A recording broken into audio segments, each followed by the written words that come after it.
Esto es América Noticias bajo la dirección general de Carlos Vasallo.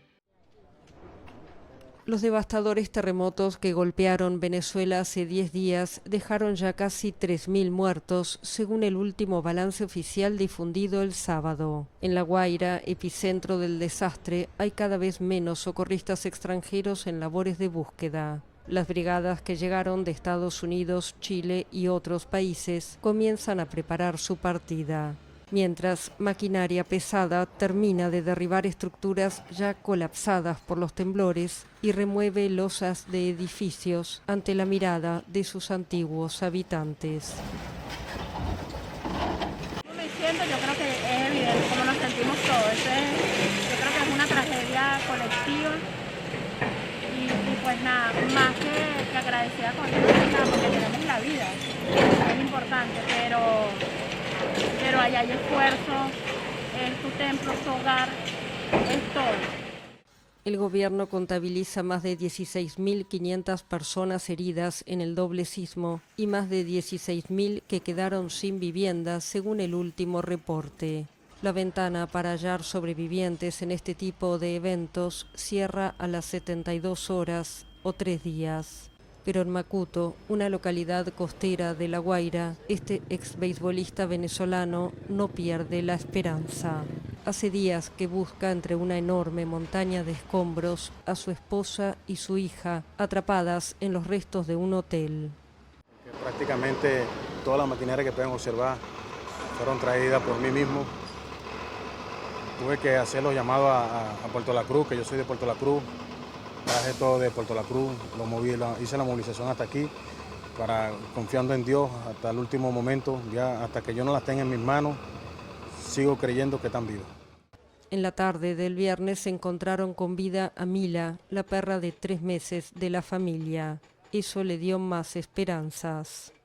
Y si apareció la perrita de mi hija, yo pienso que ellas dos también están ahí, pero yo sé que mi esposa y mi hija son bastante guerreras. El hotel, ubicado cerca de una línea de costa con vistas idílicas del Mar Caribe, es una de las casi 200 estructuras que colapsaron por completo luego de los terremotos. Alfonso asegura que no dejará de buscar hasta encontrar a sus familiares.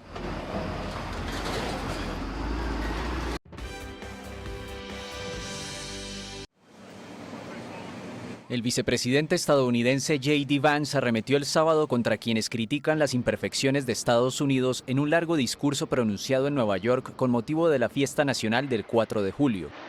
Vance habló mientras decenas de veleros de más de 20 países navegaban hacia el puerto de Nueva York para conmemorar el 250 aniversario de la Declaración de Independencia.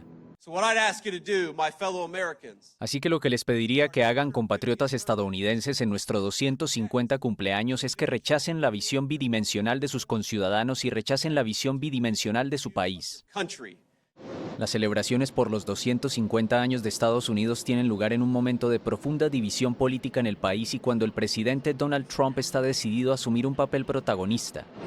Vance habló en la misma línea del mandatario republicano, quien el viernes, desde el Monte Rushmore, atacó a los radicales y extremistas que amenazan la identidad de Estados Unidos y denunció un resurgimiento de la amenaza comunista en su país. Todos tenemos un papel, todos hemos tenido nuestra parte, nuestro rol en la creación de 250 años de una orgullosa historia estadounidense, y todos tendremos que hacer nuestra parte para crear los próximos 250 años de grandeza estadounidense. El aniversario que conmemora la Declaración de Independencia de la Corona Británica el 4 de julio de 1776 coincide con una ola de calor extremo que tiene a 160 millones de estadounidenses bajo alertas meteorológicas. En Washington, con 39 grados Celsius y una sensación térmica que supera los 40 grados por la humedad, el usual desfile del 4 de julio fue cancelado. En la ciudad de Nueva York, la sensación térmica alcanzó los 41 grados a media tarde. Pero el bochorno no detiene a Trump, de 80 años, quien ha hecho todo lo posible por transformar este hito histórico en una celebración de su propia persona. El sábado por la noche prevé encabezar un mitin político en la explanada del National Mall en Washington, además de lo que anunció como el espectáculo de fuegos artificiales más grande del mundo.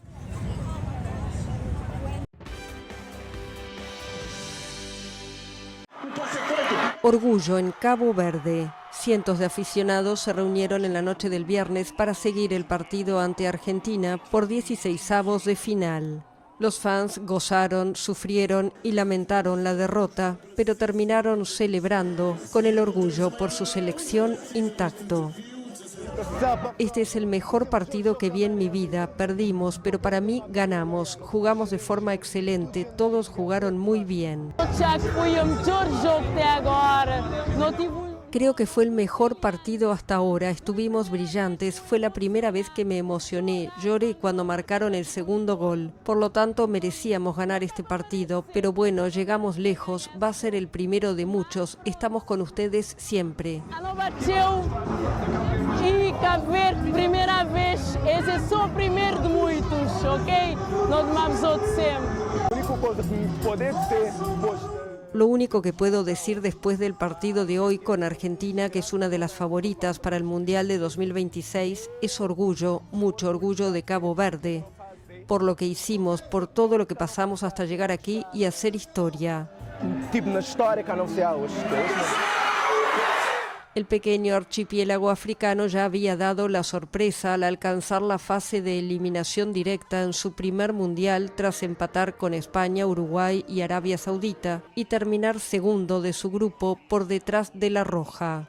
Y el viernes llevó a Argentina a la prórroga antes de acabar perdiendo por 3-2 en Miami.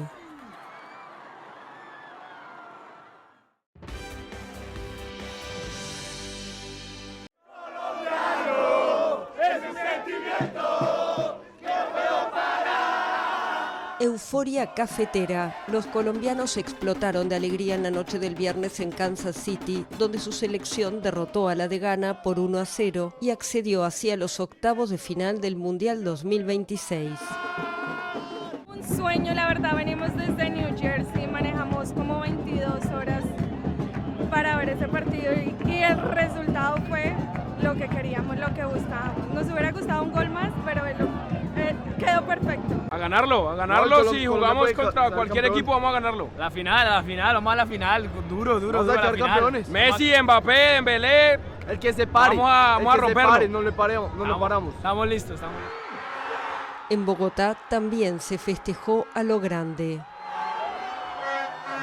Con mucha ilusión, demasiada, te digo, tengo el corazón acelerado porque ya no pitaba ese final y casi me muero. Es muy chévere poder compartir con toda la gente, ver que Colombia pasó a octavos, muy chévere. La selección colombiana viajará ahora a Vancouver para enfrentar el martes a Suiza en los octavos de final y poder seguir avanzando en su sueño mundialista.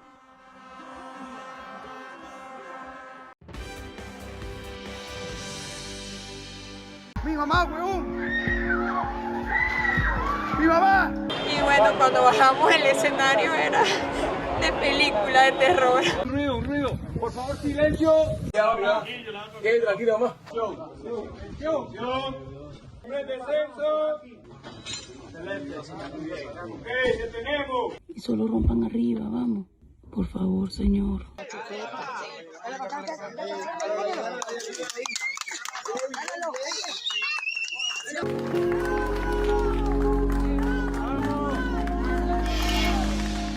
En Venezuela las cosas de mal en peor, La cifra de muertos, de heridos, desaparecidos se cuentan por miles, pero todo el mundo sabe que la cifra que está dando el gobierno no tiene absolutamente nada que ver con la realidad.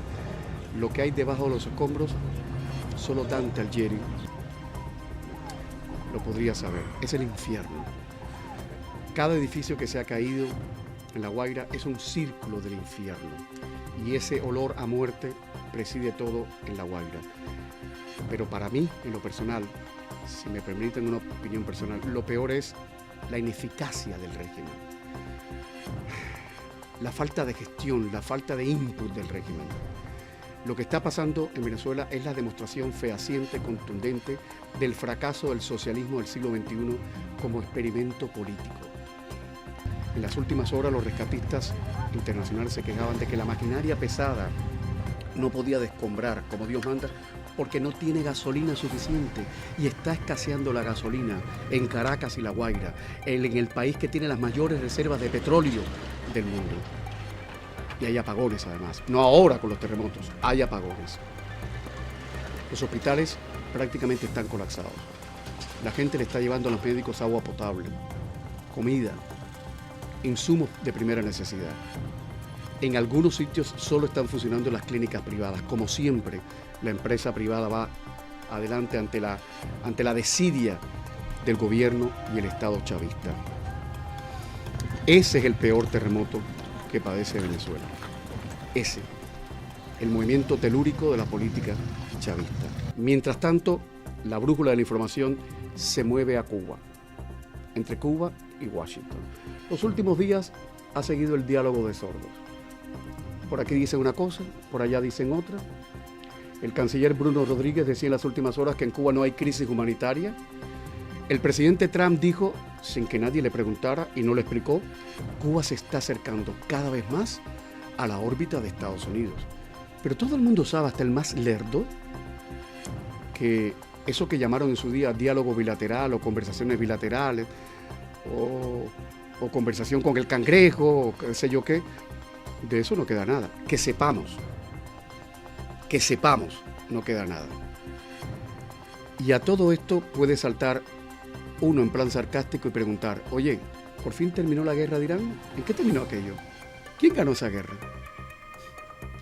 Bueno, si alguien lo tiene claro, que venga y me lo diga, que con toda humildad voy a aceptar su opinión.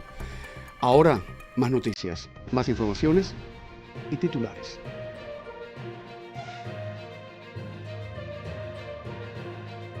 Nuevas revelaciones. El republicano ligado al nieto de Raúl Castro aparece registrado como agente extranjero de Cuba.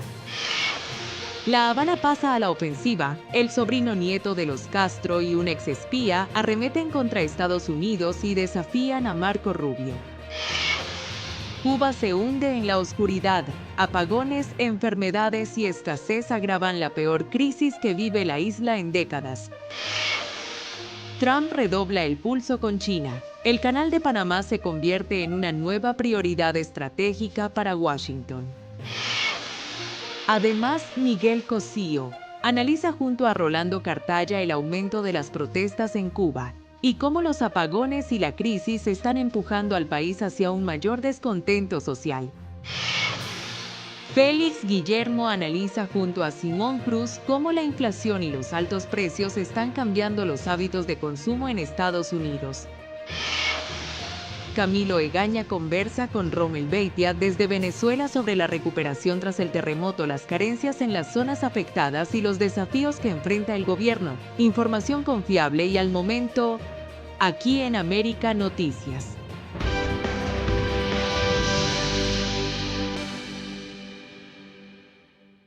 Nuevas revelaciones. Candidato republicano que elogió al nieto de Raúl Castro se registra como agente extranjero de Cuba.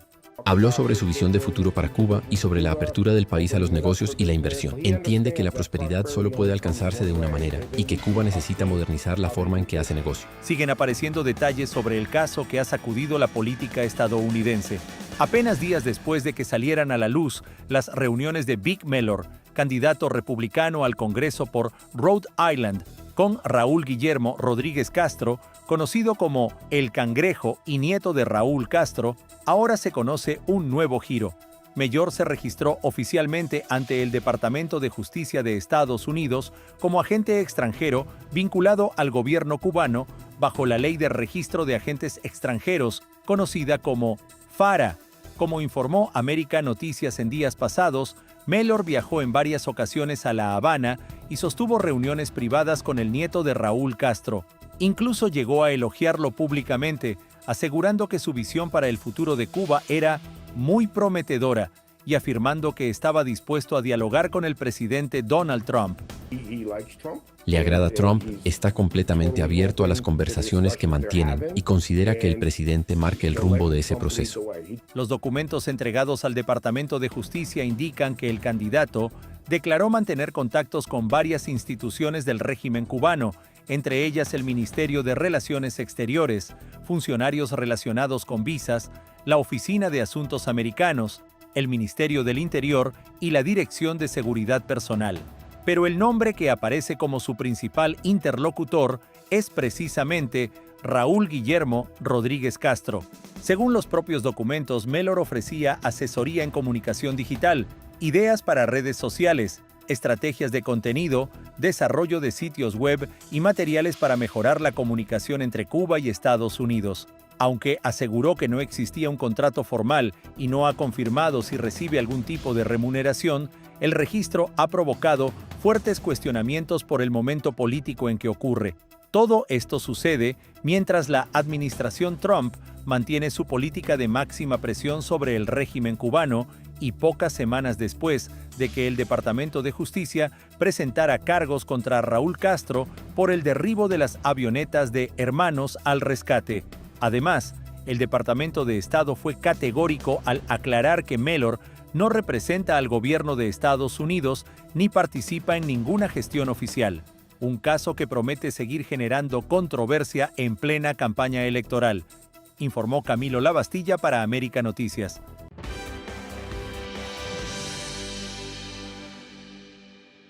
Mientras Cuba pierde inversionistas, empresas extranjeras abandonan la isla y el turismo continúa desplomándose, dos altos representantes del régimen salieron en las últimas horas a atacar directamente a Estados Unidos.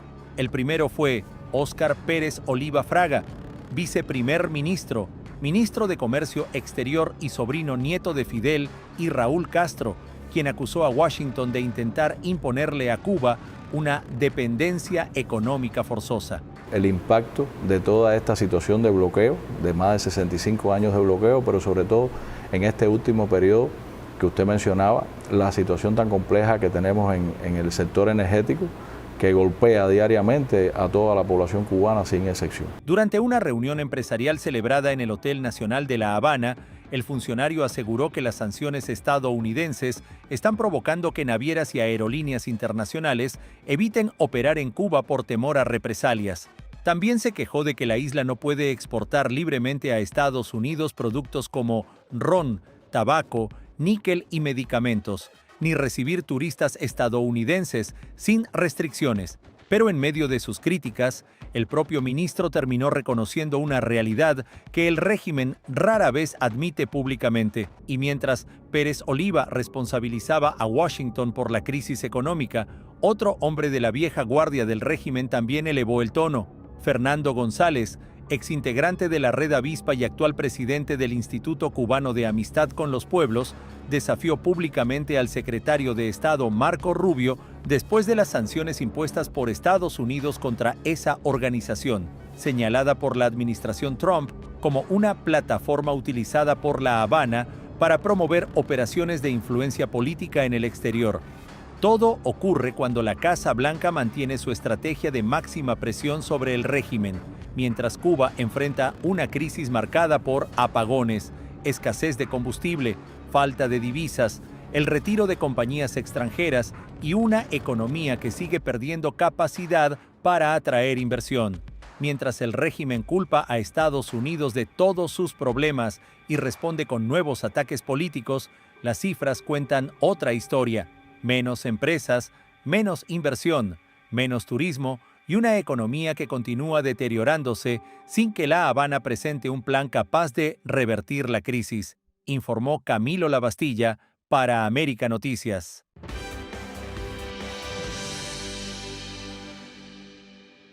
Cuba atraviesa uno de los momentos más críticos de su historia reciente. Me parece a mí que ya Díaz-Canel, Raúl y todo el comité ese tiene que determinar una determinación porque el pueblo es el que está sufriendo. Las personas no tienen esperanza, no ven ni un futuro, pero ni un presente. Porque no tienen comida, porque no tienen agua, porque no tienen luz. Mientras el régimen insiste en prometer que pronto mejorará el sistema eléctrico, la realidad en las calles es completamente distinta. Apagones masivos, falta de agua, basura acumulada y ahora un preocupante aumento de personas con vómitos y diarreas en varios barrios de La Habana. La crisis energética volvió a dispararse. El déficit de generación eléctrica alcanzó niveles que dejaron a buena parte del país prácticamente a oscuras durante largas horas. En redes sociales, cientos de cubanos estallaron contra las autoridades y cuestionaron las promesas oficiales de que la situación mejorará con nuevos parques solares.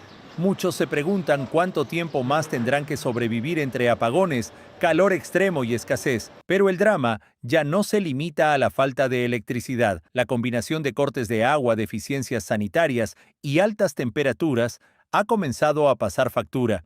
En La Habana se reporta un brote de vómitos y diarreas que mantiene en alerta a numerosas familias, mientras crece la preocupación por las condiciones de higiene y el deterioro de los servicios básicos.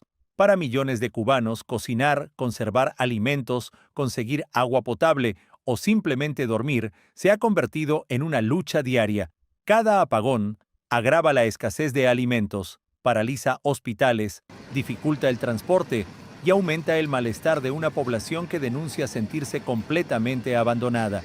Mientras el régimen anuncia nuevos planes y promete que la electricidad mejorará en los próximos meses, la realidad es otra. La isla enfrenta una emergencia que ya no es solo energética, también es sanitaria y social. Para miles de cubanos, cada día comienza con la misma pregunta: ¿qué faltará hoy, la luz, el agua o la esperanza? Desde los estudios de América Noticias, informó Camilo Lavastilla. Ya volvemos.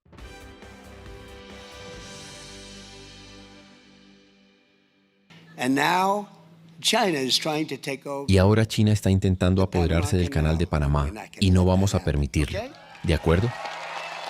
Donald Trump volvió a enviar un mensaje directo a Pekín. El presidente aseguró que Estados Unidos no permitirá que China tome el control del Canal de Panamá y dejó claro que ese paso estratégico seguirá siendo una prioridad para su administración. Las declaraciones no son aisladas. Desde su regreso a la Casa Blanca, Trump ha convertido la presencia china en América Latina en un asunto de seguridad nacional. Su administración sostiene que el Canal de Panamá no puede quedar bajo la influencia de una potencia rival, debido a su importancia para el comercio mundial, el movimiento de buques militares y la seguridad de Estados Unidos. El mandatario volvió a cuestionar la decisión de entregar el canal a Panamá en 1999 y aseguró que, desde entonces, las tarifas aumentaron mientras China expandía su influencia en la región.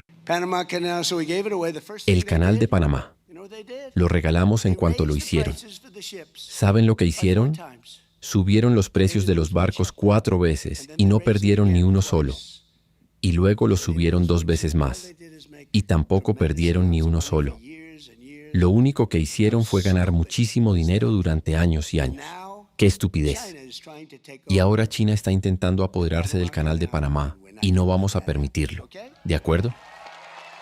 Para Trump, permitir que Pekín gane posiciones en una de las rutas marítimas más importantes del planeta sería un error estratégico que Washington no está dispuesto a aceptar. La advertencia también se produce en un momento en que la Casa Blanca endurece su política hacia gobiernos y proyectos vinculados a China en el hemisferio occidental. La estrategia busca limitar la presencia económica y política de Pekín en América Latina, reforzar la posición de Estados Unidos y recuperar influencia en infraestructuras consideradas críticas para la seguridad nacional. Para Donald Trump, la competencia con China ya no se libra únicamente con aranceles o tecnología. También se juega en los puertos, las rutas marítimas y los corredores comerciales del continente. Y en ese tablero, el Canal de Panamá vuelve a ocupar un lugar estratégico que Washington dice no está dispuesto a perder. Soy Enrique López para América Noticias.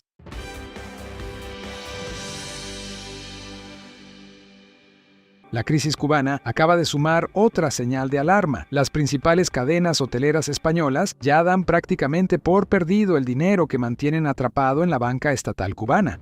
Se trata de entre 80 y 100 millones de euros en beneficios que no han podido sacar de la isla y que muchas de estas compañías ya comenzaron a registrar como pérdidas en sus balances.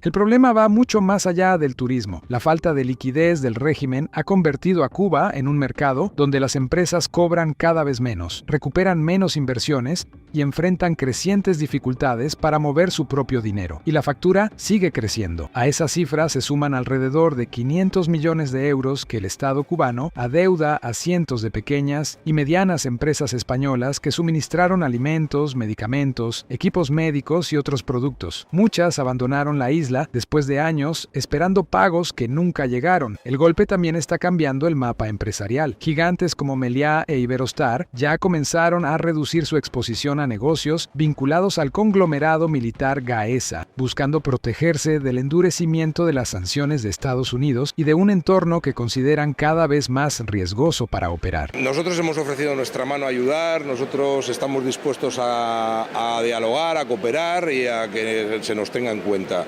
Y esa es la idea nuestra y es el mensaje que transmitimos constantemente a las autoridades cubanas. Lo que durante décadas fue uno de los mercados más atractivos del Caribe, hoy dejó de ser una apuesta de crecimiento. Los grandes grupos turísticos están redirigiendo sus inversiones hacia destinos como República Dominicana y la Riviera Maya, donde encuentran mayor estabilidad jurídica, financiera y comercial. Aún así, algunas compañías conservan una presencia mínima en Cuba, no porque esperen ganancias inmediatas, sino porque apuestan a mantener un pie dentro de la isla ante un eventual cambio económico en el futuro. La conclusión para muchos inversionistas es clara. Cuba ya no representa una oportunidad de negocios, sino un lugar donde recuperar el dinero se ha convertido en el mayor desafío. Mientras aumenta la desconfianza internacional, el régimen enfrenta un problema cada vez más difícil de ocultar: convencer a nuevos inversionistas cuando incluso los socios históricos dan por perdido su capital. Soy Enrique López para América Noticias.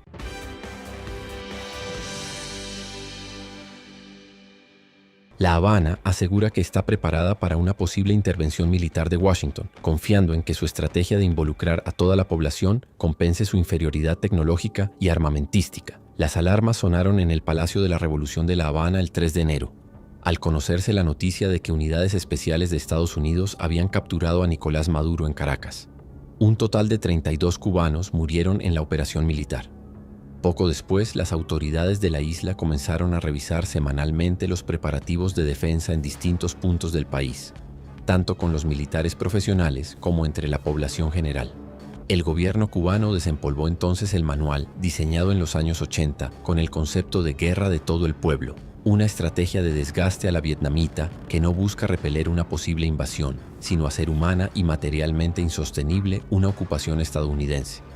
Aquí no habrá ni sorpresa ni derrota, advirtió a principios de mayo el presidente de Cuba, Miguel Díaz-Canel. Si llegáramos a ser agredidos, pelearíamos con fiereza idéntica a la que nos legaron varias generaciones de bravos combatientes cubanos desde las guerras por la independencia en el siglo XIX, la Sierra Maestra, la clandestinidad y África en el siglo XX, hasta Caracas en este siglo XXI. El gobierno estadounidense, por su parte, no ha dejado de barajar la opción militar en su campaña de máxima presión contra Cuba y esgrimirla como amenaza contra La Habana, donde las Fuerzas Armadas Revolucionarias, FARC, tienen un peso determinante en la política.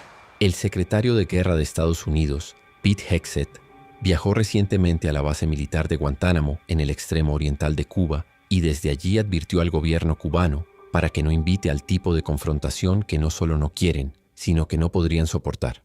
Informó Alejandro Montes de Oca para América Noticias.